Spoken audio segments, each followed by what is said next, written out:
पता है, हम सबकी लाइफ में ऐसा टाइम आता है जब हमें लगता है कि शायद अब हम लाइफ में कभी कुछ नहीं कर पाएंगे।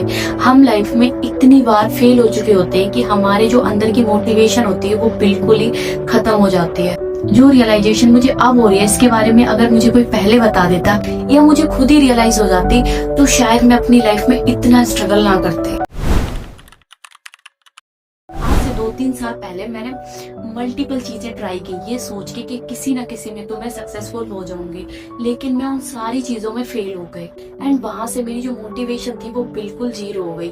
मुझे वहां से लगने लगा कि शायद अब मैं लाइफ में कुछ भी नहीं कर पाऊंगी। जब आप किसी काम में अपना 100% देते और किसी भी रीजन से वो काम आपका पूरा नहीं हो पाता या फिर आप उसमें फेल हो जाते हो, पर फिर उसके बाद आपको चैन नहीं आता है। लोग चाहे कितना भी समझा ले कि शायद वो तुम्हारी किस्मत में नहीं था, तभी तो आपने इतनी मेहनत की और आप सक्सेसफुल नहीं हुए, तभी तो वो काम नहीं बन पाया। हमारा पूरा ध्यान वही लगा रहता है कि मेरे साथ ऐसा क्यों हुआ। लेकिन ये तो हो गया एक बार। जब आप मल्टीपल बार फेल होते हो ना, तब आप सिर्फ डिमोटिवेट नहीं होते, आप पूरी तरह से अंदर से टूट जाते हो। और ऐसी सिचुएशन मेरी हो गई थी। जब मैं किसी को आगे बढ़ता हुआ देखती थी ना, तब मुझे दुख होता था कि देखो इसने भी कर लिया, मैं क्यों नहीं कर पाई, मेरे में क्या कमी रह गई थी, मेरी मेहनत में क्या कमी रह गई थी। और ऐसे ही क्वेश्चन हम अपने आप से करते रहते हैं एंड धीरे धीरे आपका कॉन्फिडेंस लो होता जाता। पर कहते हैं ना, लाइफ कभी स्ट्रेट लाइन में नहीं चलती, जैसा भी टाइम हो वो निकल ही जाता है।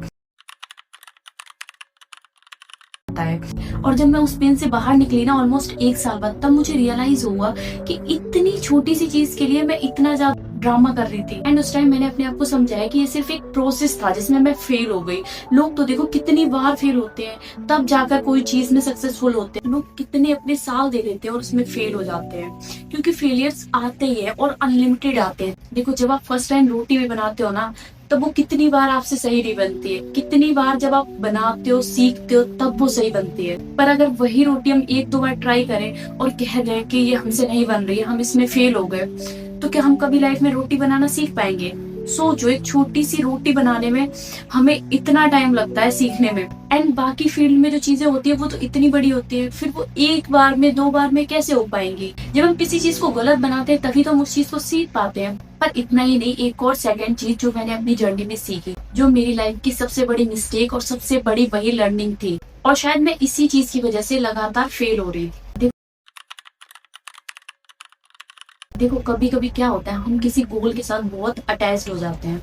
हमारा जो मरना जीना होता है ना, वो उसी से कनेक्ट हो जाता है। एंड मेरे भी दुखी रहने का सबसे बड़ा रीजन यही था कि मैं उस गोल से बहुत ज्यादा अटैच्ड हो गई थी। और यही मेरी फेलियर में सबसे बड़ी लर्निंग थी कि किसी भी चीज से आप इतना अटैच्ड मत हो कि जब वो पूरी ना हो तब आप टूट जाओ। कोई भी चीज आपसे ज्यादा जरूरी नहीं होनी चाहिए। ध्यान रखो, आपकी पहचान किसी गोल से नहीं होती है, बस वो एक प्रोसेस होता है। जो हो गया तो ठीक है, अगर नहीं हुआ, अगर आप उसमें फेल हो गए, तो नेक्स्ट टाइम ट्राई कर लेना। इसमें इतना डिमोटिवेट होने की क्या जरूरत है, इसमें इतना टूट जाने की क्या जरूरत है। एंड मैंने फाइनली यही सीखा कि किसी भी चीज को उतना ही दो कि जब वो ना हो ना, तब आपको कोई फर्क ना पड़े। और शायद ये फेलियर मुझे यही सिखाने आया था कि मुझे इतनी जल्दी किसी भी चीज से अटैचमेंट हो जाती है कि अगर मेरे पास 2 दिन के लिए कोई चीज रह जाए ना, तो मैं उससे पूरी तरह से अटैच हो जाती हूँ। मेरा हंसना, रोना, मरना सब उससे ही हो जाता है। लेकिन जब ये हुआ ना, तब मुझे ये चीज रियलाइज हुई कि अटैचमेंट कितनी बुरी होती है। एंड अब मैंने अपना गोल आउटकम को नहीं बल्कि अपनी लर्निंग को बनाया है,